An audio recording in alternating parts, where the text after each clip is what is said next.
My name is Adam Leonard, and these are my first 5 impressions along with 5 minutes of gameplay of the brand new Klonoa Phantasy Reverie Series, which is available right now on all major platforms. I am playing this on the PS5, and all captured footage was taken from my time with this game so far. Now, first impressions are everything, and my first impression with Phantasy Reverie Series was not great. You see, I'm a longtime fan of this franchise, and the original Klonoa Door to Phantomile on the PlayStation 1 is a game that is very near and dear to my heart.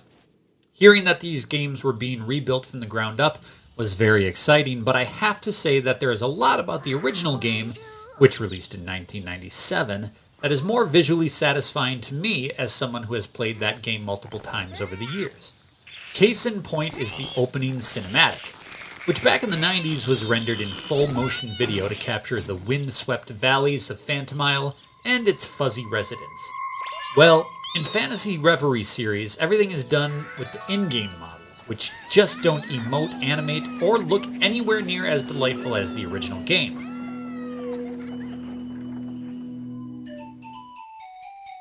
If you find yourself longing for the original game after that intro, the folks at Bandai Namco have added a graphic filter for Reverie Series, which seeks to emulate the more pixelated and low-poly look of the original game right in the engine.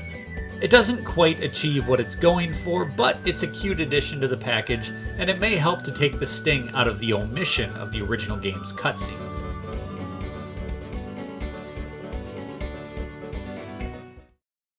Something that was kept completely intact is the fantastic audio design of the original game. While Phantasy Reverie may not look exactly like its predecessor, it certainly sounds exactly like it, which is very important because Klonoa has a truly memorable soundtrack, as well as some of the most charming VO work you will ever hear.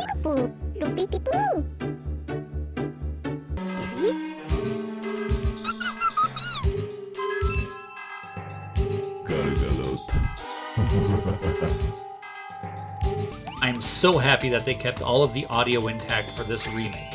If Bandai Namco had tried to re-record the voice of Hupo, I would have demanded a refund.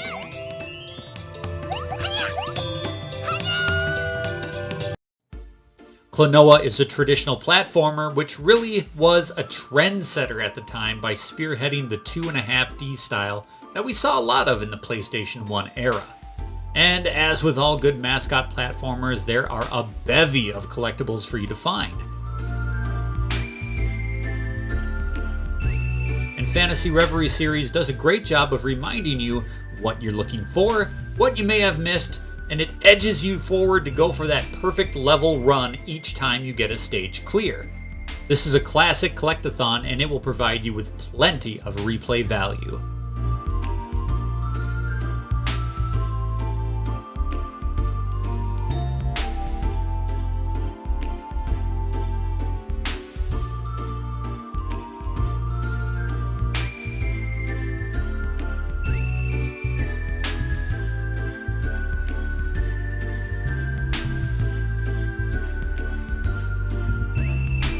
Speaking of gameplay, Klonoa has some really wonderful boss battles with plenty of moving parts to challenge your dexterity and to challenge you to master the juggling and jumping mechanics that this game is known for. Bosses take advantage of a semi-3D arena, and often you have to keep leaping and dodging and hurling things at your oversized adversaries. This game has truly imaginative and fun boss encounters that you will really enjoy engaging.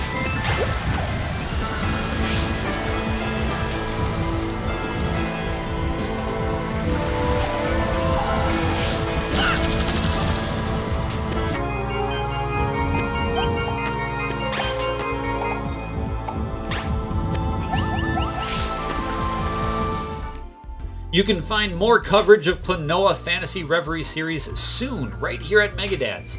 I'll be back to provide my full review of the game once I've finished it, and of course I'll be discussing it on our upcoming podcast, Megadads Live.